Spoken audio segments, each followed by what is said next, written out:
আসসালামু আলাইকুম ওয়া রাহমাতুল্লাহি ওয়া বারাকাতুহু। আমরা হযরত আমির হামজা রাদিয়াল্লাহু আনহুর মাজারে আসলাম উহুদের ময়দানে, এবং এই সম্পর্কে মাওলানা হামিদুল হক আপনাদের সম্পর্কে কিছু বক্তব্য রাখবেন। আলহামদুলিল্লাহ, আশকুরুল্লাহ ওয়াসসালাতু ওয়াসসালামু আলা রাসূলিল্লাহ সাল্লাল্লাহু আলাইহি ওয়াসাল্লাম ওয়া আলিহি ওয়া আসহাবিহি আজমাইন। আম্মা বাদ, আমরা আজ জুমা পবিত্র মসজিদে নববীতে আদায়ের করে 2টার দিকে রিয়াদুল জান্নাহ নামাজ আদায় করে দেশবাসীর জন্য সকলের জন্য দোয়া করে 7টার দিকে আবার জিয়ারার উদ্দেশ্যে বের হলাম। প্রথমে মসজিদে কুবায় গিয়ে কুবার নামাজ আদায় করলাম, যেখানে নামাজ পড়লে একটি উমরার সওয়াব হয়। সে মসজিদে কুবা থেকে কেবলাতান থেকে আমরা এখন উহুদের প্রান্তরে, যে যুদ্ধ সম্পর্কে আল্লাহ তাআলা রব্বুল আলামিন কোরআন শরীফে ইরশাদ করেছেন, ওয়াইযা গাদাউতা মিন আহলিকা তুবাব্বিল মুমিনিনা মাকাদিল কিতাল, যে ইয়া রাসূলুল্লাহ আপনি ওই সময়কে স্মরণ করুন যখন আপনি পরিবার পরিজন থেকে বিদায় নিয়ে সকালবেলা উহুদ যুদ্ধে উহুদ প্রান্তে আপনি রওনা দিয়েছিলেন, যে সেই যুদ্ধের কথা আপনি স্মরণ করুন। এখন আমরা সেই উহুদ প্রান্ত, যেখানে জান্নাতের ময়দান, যেটাকে ক্বালা রাসূলুল্লাহ সাল্লাল্লাহু আলাইহি ওয়াসাল্লাম আরবাতুল মালাহিম মিন মালাহিমিল জান্নাহ, আর 4টি ময়দানকে জান্নাতের ময়দান, তার মধ্যে একটি ময়দান হচ্ছে উহুদের এই ময়দান, জান্নাতের ময়দান। যে এই ময়দানের মধ্যে শায়িত আছে রাসূল পাক সাল্লামের প্রিয় চাচাজান সৈয়দুশ শুহাদা হযরতে আমির হামজা রাদিয়াল্লাহু আনহু এবং হযরতে ওনার বাগিনা এখানে শায়িত আছেন। এর সাথে আরো 70 জন, প্রায় কিছু কিছু শুহাদায়ে কেরামকে জান্নাতুল বাকিতে নিয়ে দাফন করা হয়েছিল। হযরতে আমর ইবনে জামহু, এভাবে আব্দুল্লাহ ইবনে জাহাশ রাদিয়াল্লাহু আনহু, তিনি হযরতে আমির হামজা রাদিয়াল্লাহু আনহুর সাথে আছেন।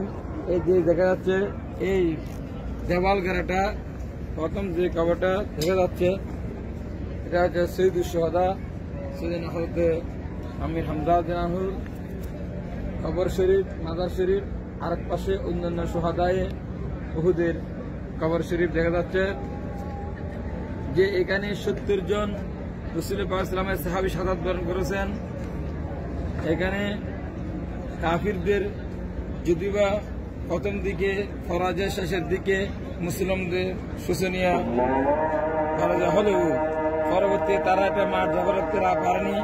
এই কুরাইশরা তারা আবার মক্কা চলে যেতে বাধ্য হলো। পরবর্তীতে এটা মুসলমানদের দখলে চলে এসেছে। তবে এখানে যে 70 জন সাহাবী শাহাদাত বরণ ইলমে গায়বের মাধ্যমে, এটা আগেই বলে গেছেন। রাসূল করিম সাল্লাল্লাহু আলাইহি ওয়াসাল্লাম বলেছেন, আমরা যুদ্ধ মদিনার ভিতর থেকে করলে ভালো হবে, তাদেরকে প্রতিরোধ করা সহজ হবে। কিছু উৎসাহী যুবক সাহাবী বললেন, না, এটা আমরা যারা বদর যুদ্ধে যাই নাই, আমরা মদিনার বাইরে গিয়ে বীরত্বের সাথে লড়াই করে আমরা যুদ্ধ করি। রাসূল পাক সাল্লাল্লাহু আলাইহি ওয়াসাল্লাম বলেছেন, তাহলে সবিন বিসবিন হবে। তারা যেমন আমাদের বদর যুদ্ধে তাদের যেমন বদর যুদ্ধে আমরা নিহত করেছি 70 জন কাফিরকে, তাদের বদ্ধভূমি করেছি, তারাও আমাদেরকে 70 জন শহীদ করবে।